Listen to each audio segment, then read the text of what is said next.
서울 아파트 분양가 1년 새 20% 폭등했다. 이게 되게 신기한 게 현실은 막 지금 저희가 분위기가 별로 안 좋다고 하고 있잖아요. 마피가 지금 나오면서 떨어지는 중인데 어느 쪽에서는 막 분양가가 올라가고 어느 쪽에서는 마피가 나오고 이런 게 지금 여러분들이 보시기에 상당히 궁금하셨나봐요. 1년 새에 분양가가 20% 올랐다고 서울 시내에 들어오는 신축의 가격이 올라간다는 걸 뜻하잖아요. 그리고 이게 얼마나 올랐나? 34평형 아파트 분양가가 6천만 원이 급등을 했다. 그래서 평당 3천이 넘는다. 그에 반해서 분양가는 14억인데 11억에 팔렸다는 거죠. 아니 이게 지금 아파트값 떨어진다며 분양가가 왜 올라가냐 이렇게 궁금하실 것 같아서 기사를 한번 잘 보겠습니다. 민간 아파트 분양가가 고공행진을 계속하고 있다. 한 평당 3,700만 원을 넘어서 흔히 국민평이라고 불리는 발사가 12억 원에 육박하고 있고요. 지난달에 민간 아파트 평균 분양가가 3,707만 원이다. 23년 12월에 분양가가 3,495만 원이에요.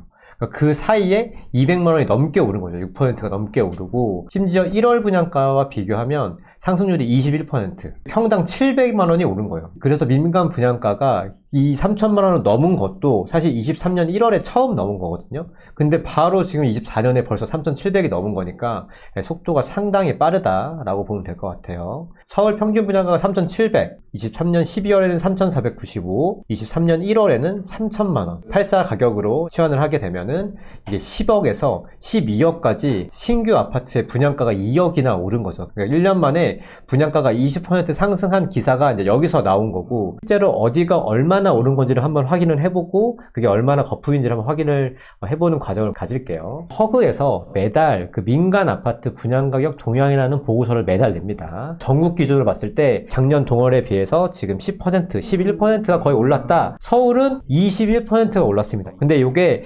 올해가 이렇게 많이 올라간 이유도 있어요, 사실. 왜냐면 그 메이플자이라고 그래가지고 그 분상제가 적용됐음에도 불구하고 6,700만 원이 넘었어요. 굉장히 고분양가죠. 그러다 보니까 그게 지금 여기에 반영이 돼가지고 많이 올라간 거 있습니다, 여러분. 수도권은 서울, 인천, 경기 다 합쳐가지고 16%고요. 수도권이 서울이 포함되어 있기 때문에 확실히 높다는 걸 알 수 있고, 이게 지방, 광역시랑 세종까지 합치면 7.4%, 그리고 지방은 11%가 올랐죠. 분양가가 엄청 오른 거예요. 자, 그러면 아까 우리가 올해 분위기가 좀 안 좋다고 했잖아요. 기축 아파트, 재고 아파트의 분위기도 한번 같이 보면 좋거든요. 2001년부터 23년까지 매매 지수와 전세 지수, 전세가율까지 업데이트하고 있는 거고요. 빨간색 부분이 22년 말부터 해가지고 굉장히 많이 내려오죠. 이 파란색이 매매고 주황색이 전세거든요. 그리고 되게 특이할 점은 매매가 지금 살짝 더 내려오고 있어요. 최근 한 2, 3개월 사이에. 어쨌든 전체적으로 봤을 때 상당히 시장이 좋지 않았다. 특히 매매 시장은 1년 내내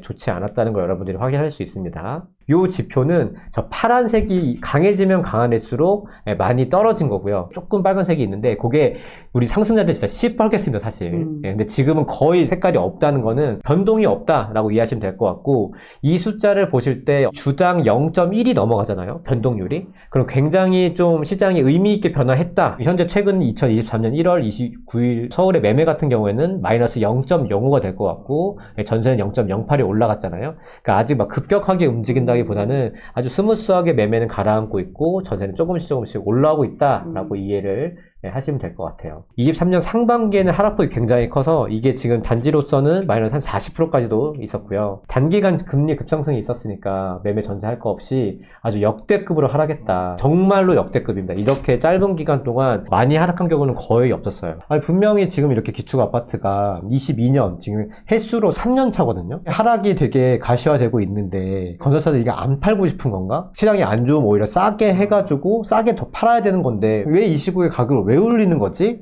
라는 의문점이 드실 텐데, 상승 요인은 이 세 가지가 있습니다. 첫 번째는 물가 상승, 두 번째는 분상자라고 해서 제가 아까 잠깐 언급을 했는데 공사 원가가 있을 거고요. 그거를 아파트를 지어야 되는 그 땅값이 있겠죠. 거기에 더해서 인건비 그리고 이윤까지 다 더한 게 이제 아파트를 짓는 비용인데, 비용을 정부가 계산해 가지고 분양가 상한제라고 제도를 한 개 만들었어요. 얼마 이상은 분양가를 받지 말아라 라고 딱 정해 가지고 그거를 한동안 규제책을 썼었고, 작년 예전에 한번 철폐가 됐거든요. 거기에 대한 하나의 상승 원인이 있다라고 지금 사람들이 보고 있어서 그걸 두 번째로 꼽았고, 세 번째는 공급량이 있겠습니다. 뭔지 한번 상세하게 알아보면 원자재랑 인건비가 상승을 했어요. 제일 중요한 게 건설사들이 다 돈을 빌려가지고 뭔가 사업을 하기 때문에 금리도 굉장히 중요하잖아요. 근데 그 금리가 21년에 0.5%에서 지금 24년인데 3.5까지 7배가 상승을 한 게 분양가가 오를 수밖에 없는 그런 이유도 있고요. 그리고 땅값이 얼마나 올랐냐면 2014년부터 계속 올라왔습니다. 23년에 돼서야 이제 마이너스 5%가 된 거죠. 저 떨어진 게 14년 만에 떨어진 거거든요. 지금 분양되는 것들은 2년 전이나 3년 전 정도에 이미 토지를 확보해가지고 짓는 거기 때문에 사실 굉장히 분양가가 오를 수밖에 없는 상황이다. 물론 여기서 가장 중요한 거는 건설사가 얼마나 이윤을 취하고 있냐라는 거겠지만 그건 사실 뭐 건설사 말고는 우리가 정확하게 알 수는 없기 때문에 그 부분도 감안을 해주시면 될 것 같습니다. 분상제를 좀 더 자세히 보면 너무 건설사가 좀 무분별하게 이거를 분양가를 뻥튀기 하니까 정부가 뻥튀기를 하게 되면 분양가가 올라가고 서민들이 살 수가 없기 때문에 이걸 가격 통제를 한 거예요, 한마디로. 그러니까 건설사 입장에서는 적극적으로 사업을 일으킬 만한 유인 구조가 좀 적어진 거예요. 그러다 보니까 공급이 축소가 되죠. 안 그래도 집이 부족한데 공급까지 축소가 되니까 일단 규제를 한번 푼 거예요. 풀어서 과천, 광명, 성남, 수정까지 분양가 상한제를 해제를 합니다. 그리고 23년 1월부터는 지금 분상제 적용 지역은 강남 3구 그리고 용산에만 지금 적용이 되고 있어요. 근데 문제는 뭐냐, 사업을 하려고 하면 그 전에 다 토지를 확보해두고 이렇게 해야 되는데 그 전에 이미 다 눌려 있었기 때문에 건설사들이 아주 적극적으로 하지 않은 거죠, 사업 진행을. 그래서 아직 공급이 좀 늘어나지 않고 있다. 공급량 같은 경우에는 이러다 보니까 신축 분양이 없잖아요. 그럼 건설사 입장에서는 신축 아파트를 내가 하나를 팔아야 되는데 얘랑 경쟁 물건이 없는 거예요. 그럼 경쟁 물건이 없으면 어떻습니까? 가격을 조금 올릴 수 있겠죠. 따라서 공급량이 적으면 적을수록 신축 아파트는 희소하게 될 거고 거기에 따라서 분양가도 조금 올라갈 수 있는 여지가 있다라고 이해하시면 될 것 같아요. 상황은 이해가 됐어. 그럼 이제 앞으로 어떻게 될 거냐? 두 가지 시나리오가 있겠죠. 첫 번째는 그 분양가가 소화가 되는 거. 최근에 예를 들어서 1억 1,500만 원인가 그럴 거예요, 평당 분양가가. 근데 그게 완판이 됐잖아요. 그런 것처럼 생각보다 또 분양이 소화될 수도 있을 거고 고분양가로 나온 게 하나씩 마피로 거래가 되면서 미분양이 된다는 겁니다. 분양이 소화가 됐다라고 하면 저는 일단 양극화가 좀 진행이 될 것 같습니다. 왜냐면 이게 아무데나 소화되지 않거든요. 포제스가 소화가 된 것도 거기가 굉장히 입지가 좋거든요. 거기에 더해서 흔하게 지금 성수가 굉장히 핫플이 된 이유는 차별화된 그런 커뮤니티 시설 같은 거를 주기 때문인데 거기에 따라서 이제 돈이 있는 사람들이 이제 거기에 분양을 넣은 거거든요. 그리고 만약에 소화가 안 된다 라고 하면 미분양 같은 거로 돌아서겠죠. 시장이 침체가 될 겁니다. 이런 식으로 양극화가 좀 진행이 될 것 같아요. 한쪽은 되게 계속 팔리고 한쪽은 계속 안 팔리고. 두 번째 시나리오로 만약에 소화가 안 된다, 미분양이 증가가 되겠죠. 건설사가 할인 분양을 하게 될 겁니다. 광양에는 이미 새 아파트에 할인 분양을 시작을 해가지고 거기 미리 들어간 입주민들이 되게 막 시위하고 막 이런 기사들이 있었거든요. 대구 같은 데는 막 BMW를 준다는 얘기도 예전에 있었습니다. 그것도 마저도 안 된다고 하면 건설사가 아예 파산을 하게 됩니다. 그렇게 되면 이제 부동산 경기가 전체적으로 침체가 사실 되겠죠. 그리고 심리가 악화가 되고 공급이 감소가 될 가능성이 굉장히 큽니다. 전형적으로 하락장에 더 깊숙하게 들어갈 가능성이 높겠죠. 자, 정리를 하게 되면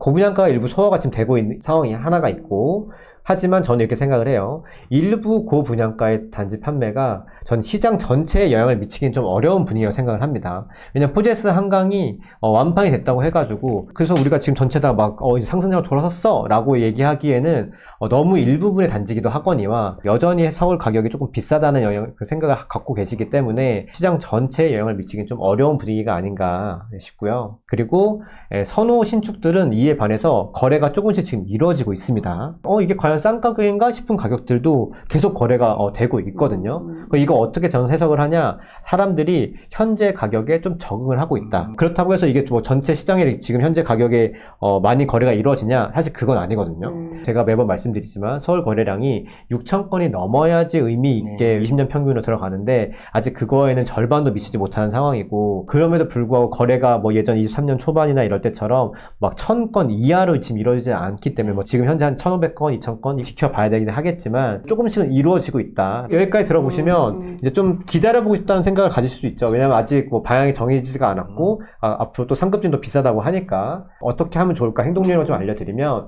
첫 번째는 이런 시장의 그런 큰 움직임이 있죠. 뭐 경매가 어떻게 됐건 아니면 뭐 미분양가가 어떻게 됐건 뭐 그런 것보다는 여러분들이 실제 관심 있는 단지의 움직임을 파악해야 돼요. 그 움직임이라는 건 뭐냐, 최근에도 강의를 하면서 뭐 이렇게 질문을 받았는데 그 단지의 가격들이 급매가 나오면 바로바로 팔린다는 거예요. 그러면서 시장이 막 바뀐 거 아니냐, 지금 나 너무 조급하다, 사야 되는 거 아니냐 라고 밖에 얘기를 하시더라고요. 그래서 제가 단지를 몇 개를 보셨어요? 라고 하니까 단지 하나만 봤더라고요. 네, 하나만. 단지를 하나만 보게 되면은 뭐 시장을 넓게 보는 게 아니라 그 하나에 딱 팔려가지고 조급한 설정을 하게 되고 그럼 바로 올라간 가격에 사버리게 되거든요. 근데 그 올라간 가격이 한 칸 가격이 얼마냐면 최고점에서 마이너스 한 10%, 한 15%, 이 정도 가격이거든요. 조금 저는 비싸다고 생각이 돼요. 그 가격은. 그것보다는 조금 더 싼 가격을 좀 더 권해드리고 있고, 여러분들이 그런 싼 가격을 잡기 위해서는 여러분들이 관심 있는 단지를 몇 개를 만들어 두시고 그 단지의 움직임이 어떻게 되고 있는지, 감당 가능한지 안 한지를 다시 한번 살펴보시는 게 좋고, 이게 왜 그러냐면 그 한 개의 단지는 금매가 빠지면서 가격이 살짝 올라갔는데 다른 여러 개의 단지는 여전히 매우 싸요. 16억, 17억 했던 단지들이 한 10억대도 있어요, 지금. 그런 매물이 여전히 살아있고, 여전히 많이 나오고 있는데, 일부분에서 거래가 되면서 그게 호가들이 올라가고 있거든요. 그런 일부분의 움직임을 보고 또 조급하게 판단하지 않으셨으면 하는 바람에서 이 말씀을 꼭 드리는 거고요. 한 칸 내려올 때를 기다려야 네. 된다는데, 그럼 어떻게 그걸 한 칸 내려올지를. 기본적으로 저는 전세가를 보라고 좀 말씀드리고 싶거든요. 5억 5천 막 이렇게 하다가 갑자기 6억을 딱 넘어가는 순간이 있어요. 그 다음에 슬금슬금 6억 2천, 3천이 나오면서 6억짜리, 5억짜리가 다 소진이 되면서 올라오는, 제가 표현하는 한 칸 올라온다라고 그런 상황이 될 수 있거든요. 그러니까 단지를 계속 보셔야 되는 거예요. 매매도 밑에 있는 게 막 물건이 쌓여요. 제일 싼 게 먼저 팔리겠죠. 싼 게 팔리면 그 다음에 그건 무조건 위로 올라오는 경향이 있거든요. 근데 그러지 않고 물건이 쌓으면 이게 밑으로 또 내려옵니다. 물건들이 계속 호가가 실거래보다 더 밑으로 깔렸을 때 그게 저희가 한 칸 밑으로 내려온다라고 보고 있거든요. 그래서 여러분들이 단지를 보실 때도 호가가 실제 실거래 대비해가지고 가격이 위에 있냐 밑에 있냐를 보시면은 답변이 될 수 있을 것 같고요. 제가 말씀드린 대로 여전히 싼 단지가 많습니다. 그리고 호가가 이전보다 더 낮게 나오는 경우도 있기 때문에 여러분들이 좀 차근차근 보시면 될 것 같고, 매수한다고 하면, 충분히 싸게 샀다고 하면 저는 괜찮다고 생각을 합니다. 실거주라고 한다면 작년 초, 23년 초 가격은 아주 매우 경쟁력 있는 가격이라고 저는 생각을 하거든요. 그러니까 멘탈을 꼭 잡아야 돼요. 왜냐하면 저도 옛날에 좀 그랬거든요. 이게 막 몇천 떨어지면 막 내 연봉이 날아가고 이렇기 때문에 굉장히 멘탈이 흔들릴 텐데, 그럼에도 불구하고 그때 버틸 수 있었던 거는 2억에 산 집이 4억이 된 경험이 있었고, 그 2억에 샀던 게 확실히 쌌었고, 그리고 내가 실거주라고 생각한다고 하면 그렇게 시간을 보냈을 때 반드시 경쟁력 있는 가격에서 올라갈 수 있다는 걸 저는 경험을 했기 때문에 조금 멘탈을 잡을 수 있었던 것 같고, 실제로 그 짧은 기간이 지나고 나니까 어느 정도 좀 괜찮았던 것 같아요, 제 생각에는. 만약에 매수를 한다고 했을 때 조금 더 떨어질 수 있습니다. 여러분들, 제가 늘 말씀드리지만 바닥을 잡는 건 정말 어려운 일입니다. 여기 계신 세 분도 투자를 굉장히, 지금 저희 셋이 합치면 몇십 채를 투자했을 텐데 그 누구도 바닥을 잡은 건 한 번도 없었을 거예요, 아마. 바닥을 밟지 않아도 충분히 시간이 오래되면 가치를 가격에 쫓아가기 때문에 천천히 좀 생각을 하시면 되지 않을까 싶습니다. 만약에 내가 지금 매수하지 않고 기다린다고 하면 그냥 막연하게 기다리지 않으시고 현장 방문을 꼭 하셨으면 좋겠습니다. 기사나 데이터를 보고 가면 현장은 이미 한 달 전 걸 보고 가는 거예요. 그래서 내가 늘 가게 되면 왜 이렇게 늦게 왔어? 사장님 맨날 그러잖아요. 현장과 기사와 데이터는 큰 차이가 있기 때문이고, 여러분들이 정말 이런 혼란스러운 시장에서 기회를 잡고 싶으시면 마실 가듯이 현장 무기를 늘 파악하시는 게 굉장히 좀 좋을 것 같다고, 반드시 꼭 현장에 가시는 걸 추천을 좀 드립니다. 개인적인 관점에서는 하락장에 어울리는 그런 퍼즐들이 착착 맞춰지고 있다고 생각이 들어요. 경매 건수가 늘어나고 마피가 뜨고, 그리고 그 고분양가에서 할인 분양이 나오고, 건설사가 파산하고, PF가 문제가 터지고, 하락장이 깊어지면 단지들이 다 떨어지기 때문에 다 같이 모이거든요. 근데 지금은 하락장의 초중반이기 때문에 어떤 단지는 되게 싸고 어떤 단지는 안 싸고 어떤 단지는 쌌다가 다시 올라가고 막 이렇게 막 혼란스러운 상황이에요. 그래서 조급하게 결정하기보다는 내가 가격 기준을 좀 가지면서 충분히 좀 모니터링 하시는 게 정말 싸게 사는 기회를 잡을 수 있다고 생각을 합니다. 내 집 마련은 정말 이게 호가가 1억, 2억을 왔다 갔다 하잖아요. 저는 이게 여러분들의 인생을 결정짓는 매우 중요한 의사결정을 생각을 하고, 그 의사결정 과정마다 저희 월브TV가 함께 하도록 하겠습니다. 오늘도 시청해주셔서 감사합니다. 아버지가 돌아가시면서 기존에 살던 집에서 이사를 해야 되는 상황이 있었어요. 근데 어머님도 저도 이제 부동산에 대해서 잘 아는 게 없었고 알고 있는 한에서 아름아름해서 이사를 가게 됐는데 옆에서 그 어머님이 거래하시는 걸 지켜봤을 때 되게 큰 돈이 오고 가는데 우리가 아는 게 너무 없는 상태에서 그런 거래를 하게 되는 거를 경험하고 아, 내가 이대로는 안 되겠다 싶어서 살면서 부동산에 대해서는 조금 알고 있어야겠다라는 생각이 들어서 2016년도에 이제 월부에 처음 가입해서 너바나님께 부동산 투자를 배워서 매년 한 채 이상씩 투자를 해오고 있는 월급쟁이 투자자입니다. 자산은 30억 이상 정도 규모가 되고요. 노후 준비는 완료된 상태고 은퇴를 준비하고 있는 상황입니다. 너바님께서 해주셨던 말씀 중에 처음 들었을 때 충격을 먹었던 그 말이 있는데 여러분 세상이 여러분의 생각대로 혹은 마음대로 돌아가지 않는 건 그냥 당연한 거예요. 그거를 받아들이는 사람과 받아들이지 못하는 사람이 있고 그걸 받아들이지 못하면 이 이후의 삶도 굉장히 불행할 겁니다. 그래서 이거를 받아들이고 내가 이 세상이 내 마음대로 되지 않는 걸 인정하고 그러면 그 인정한 상태에서 앞으로 어떻게 해야 되는지를 생각하는 것이 성공하는 사람들의 태도나 자세입니다라고 말씀해 주셨을 때 굉장히 큰 충격을 받았고 아 내가 저렇게 살아야겠구나 라는 생각을 했던 것 같습니다. 그러니까 뭐 부동산 투자를 어떻게 해야 된다라는 방법만 알려주는 게 아니라 부동산 투자를 잘하는 것 이상으로 그 인생에 있어서 내가 어떤 목표를 설정하고 그 목표를 이루기 위해서 어떤 것들을 해야 되고 그 어떤 것들을 해나가는 과정이 한두 번의 사건으로 끝나는 게 아니기 때문에 그 과정을 계속 유지해야 되는데 그 과정을 유지할 수 있는 방법까지 다 알려주시는 것 같습니다. 그 지역에 방문해보고 부동산에 가보고 실제 현장에서 적용해보면서 가능하겠다라는 생각이 들었고 내가 배운 거를 소액으로 투자해볼 수 있는 기회가 있어서 그때 소액으로 투자를 해봤는데 당시에 운 좋게도 그 성과가 굉장히 좋았어서 너바나님의 이 투자 방식에 대해서 좀 확신을 갖게 된 계기였던 것 같습니다. 사람마다 다 각자가 추구하는 꿈이 있고 목표가 다르기 때문에 그냥 똑같이 살아도 상관없다고 하면 그건 괜찮다고 생각합니다. 다만 이제 내가 노후 준비를 남들보다 빨리 마치고 싶다 라거나 경제적 자유를 달성하고 싶다라고 하면 그냥 앉아서 책을 본다거나 유튜브만 본다고 해서 인생이 달라지는 않기 때문에 뭔가 용기를 내고 내가 그에 합당한 대가를 치르면서 새로운 거를 도전해 봐야 되는 게 아닌가라는 생각이 들고 그런 측면에 있어서 강의를 듣는다는 거는 단순히 부동산 투자만 배운다기보다는 뭔가 내가 새로운 관점을 배우고 세상을 바라보는 태도를 배울 수 있는 계기이기 때문에 용기 내서 한번 들어보셔도 나쁘지 않을 것 같습니다.